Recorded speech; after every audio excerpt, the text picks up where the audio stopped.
Hi friends, welcome to my channel house of literature. और अगर आपने मेरे चैनल को सब्सक्राइब नहीं किया है तो प्लीज़ चैनल को सब्सक्राइब करिए ऐसे ही और इन्फॉर्मेटिव वीडियोस के लिए।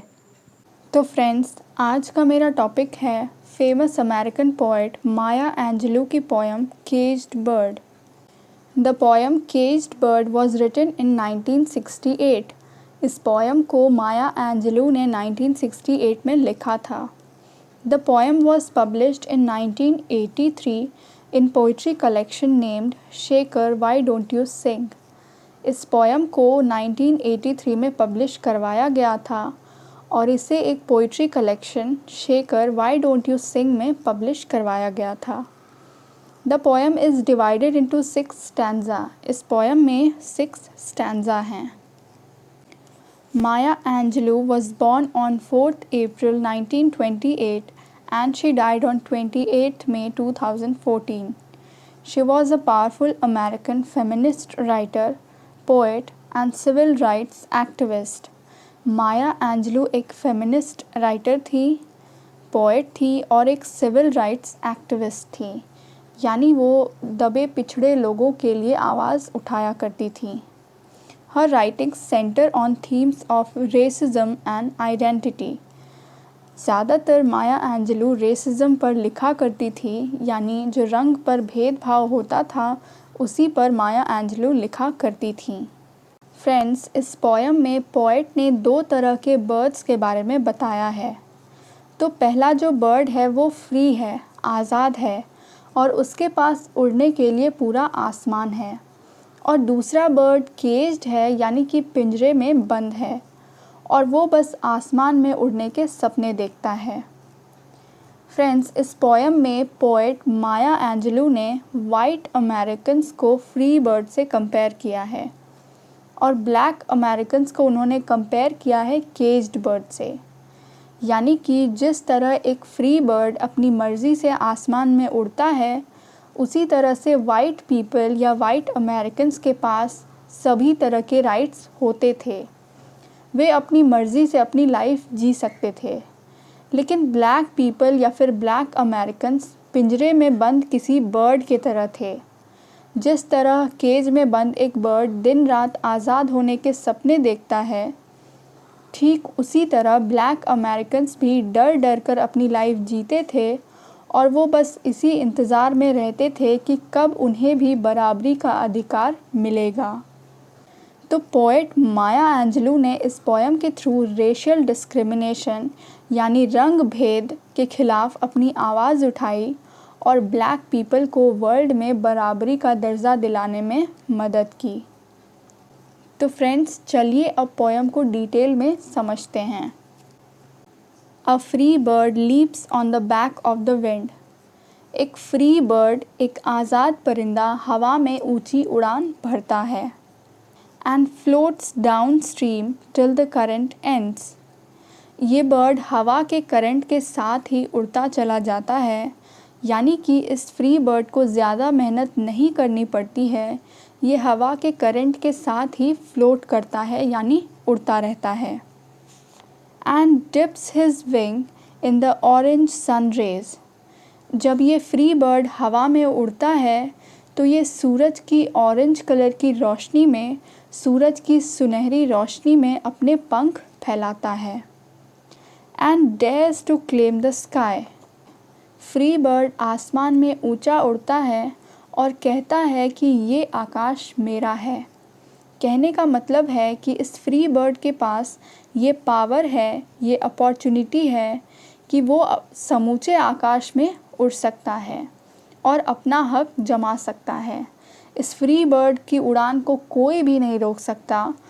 वो अपनी मर्ज़ी से जहाँ चाहे वहाँ उड़ सकता है। But a bird that stalks down his narrow cage। अब सेकेंड स्टैंजा में पोएट दूसरे बर्ड के बारे में बता रही हैं। फ्री बर्ड के पास तो सब कुछ है जिससे वो हवा में उड़ सकता है, लेकिन ये जो केज्ड बर्ड है इसकी कंडीशन फ्री बर्ड से बिल्कुल ही ऑपोजिट है। ये बर्ड एक नैरो केज में बंद है, एक छोटे से पिंजरे में बंद है और ये गुस्से और फ्रस्ट्रेशन में छटपटा रहा है। पिंजरे से आज़ाद होने की कोशिश कर रहा है और पिंजरे में छटपटाने के अलावा ये बर्ड और कुछ भी नहीं कर सकता। Can seldom see through his bars of rage. ये बर्ड एक तो पिंजरे में बंद है और ऊपर से फ्रस्ट्रेटेड है, तो ऐसे कंडीशन में ये बर्ड अपने केज के, अपने पिंजरे के बाहर नहीं देख सकता है। वो अपने दुख दर्द में उलझा हुआ है और केज के बाहर की दुनिया नहीं देख पा रहा। फ्रेंड्स, यहाँ बार्स ऑफ रेज का मतलब है कि इस बर्ड को केज में बंद करके इसे मजबूर किया जा रहा है ताकि ये बाकी फ्री बर्ड्स की तरह खुलकर आसमान में न उड़ सके।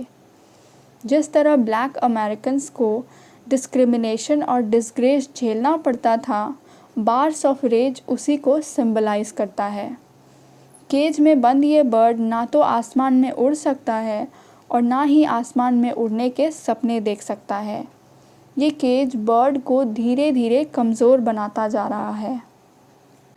His wings are clipped and his feet are tired, so he opens his throat to sing. इस बर्ड के जो विंग्स हैं उसे क्लिप कर दिया गया है, यानी इसके पंखों को काट दिया गया है और इसके पैरों को बांध दिया गया है ताकि ये ऐसे ही हमेशा केज में बंद रहे और बाहर आसमान में न उड़ सके। फ्रेंड्स, बर्ड्स आसमान में उड़ने के लिए बने होते हैं, लेकिन इस बर्ड को कैद कर दिया गया है, इसे उड़ने से रोका जा रहा है। तो अब ये बर्ड उड़ तो नहीं सकता, तो ये अपना दुख और गुस्सा बताने के लिए गाना गाने का सोचता है और ये बर्ड अपना गला खोलता है ताकि ये गाना गा सके। The caged bird sings with a fearful trill of things unknown. ये बर्ड डरा हुआ है क्योंकि इसके पंखों को काट दिया गया है और इसके पैरों को बांध दिया गया है। अब इसे डर है कि आगे भी इसे ऐसे ही टॉर्चर किया जाएगा। तो अब ये बर्ड डरे हुए आवाज़ में गाना गाता है। ये गाना गाकर सबको सुनाता है कि इसके साथ कितना गलत हुआ है, इसे कितना कुछ झेलना पड़ा है। But longed for still. इस बर्ड को पता है कि आगे भी इसे बहुत कुछ सहना है, लेकिन फिर भी ये हार नहीं मानता है और ज़ोरों की आवाज़ में गाना गाता है। His tune is heard on the distant hill. Caged bird की आवाज़ में पेन है, दर्द है, और ये इतने ज़ोरों से गाना गाता है कि इसकी आवाज़ दूर पहाड़ों पर भी सुनाई देती है। For the caged bird sings of freedom. ये बर्ड फ्री होना चाहता है, आज़ाद होना चाहता है, और ये इसी होप में गाना गाता है कि शायद वो किसी दिन आज़ाद हो जाएगा, फ्री हो जाएगा। The free bird thinks of another breeze. अब जो फ्री बर्ड है वो हवा के झोंकों का इंतज़ार करता है कि कब तेज़ हवा चलेगी और वो उस तेज़ हवा के झोंकों पर सवार होकर ऊंचा उड़ जाएगा। And the trade winds soft through the sighing trees. Free bird trade winds को एंजॉय कर रहा है। फ्रेंड्स, ट्रेड विंड्स वो हवाएं होती हैं जो पूरे अर्थ का चक्कर लगाती हैं और ये हवा ईस्ट से वेस्ट की ओर बहती हैं। तो फ्री बर्ड ट्रेड विंड्स को एंजॉय कर रहा है। हवा जब ट्रीज से होकर गुज़रती है, पेड़ों से होकर गुज़रती है, तो ऐसा लगता है जैसे पेड़ आहें भर रहे हैं, यानी साय कर रहे हैं। And the fat worms waiting on a dawn bright lawn. Free birds के पास उड़ने के लिए पूरा आकाश है और उसके पास खाने के लिए भी बहुत कुछ है। फ्री बर्ड को जब भूख लगती है तो वो किसी लॉन में, किसी बागीचे में जाकर वर्म्स यानी कि कीड़े खाता है। फ्रेंड्स, ये इस बात को सिंबलाइज करता है कि वाइट पीपल के लिए बहुत सारी अपॉर्चुनिटी होती थी और उनकी लाइफ बहुत ही ईजी होती थी as compare to black people.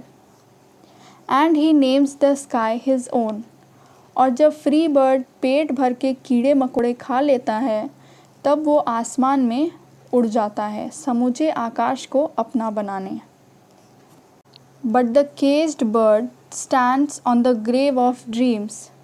लेकिन ये केज्ड बर्ड अपने ड्रीम्स के ग्रेव पर खड़ा है, यानी केज्ड बर्ड ने जो आसमान में उड़ने के सपने और अपनी मर्ज़ी से लाइफ बिताने के सपने देखे थे, अब वो सारे सपने मर चुके हैं।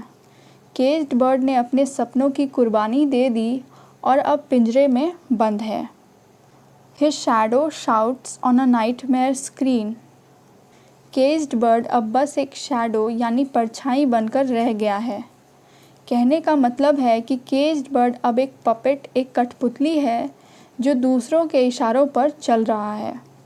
उसकी खुद की कोई मर्ज़ी नहीं है, उसका खुद का कोई वजूद नहीं है। लेकिन इस हाल में भी, इस कंडीशन में होने के बाद भी केज्ड बर्ड अपनी आज़ादी के लिए गाना गा रहा है।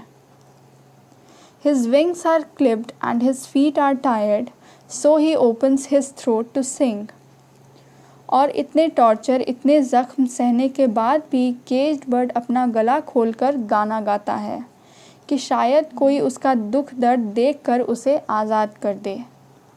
The caged bird sings with a fearful trill of things unknown, but longed for still, and his tune is heard on the distant hill, for the caged bird sings of freedom. Friends, poet third stanza को फिर से repeat करती हैं। Lines को दोहराकर, lines को repeat करके poet एक बहुत ही इम्पॉर्टेंट मैसेज देने की कोशिश कर रही हैं। वो इस बात को एम्फसाइज़ करती हैं, इस बात पर ज़ोर डालती हैं कि चाहे केज्ड बर्ड हो या फिर ब्लैक अमेरिकन्स, इनके लिए कंडीशंस कितने ही बुरे क्यों ना हों, लेकिन फिर भी ये हमेशा अपने फ्रीडम, अपनी आज़ादी के लिए आवाज़ उठाते रहेंगे। ये हिम्मत नहीं हारेंगे और एक दिन ऐसा ज़रूर आएगा कि ये भी अपनी आज़ादी को गले से लगाएंगे और अपनी लाइफ को खुलकर जिएंगे।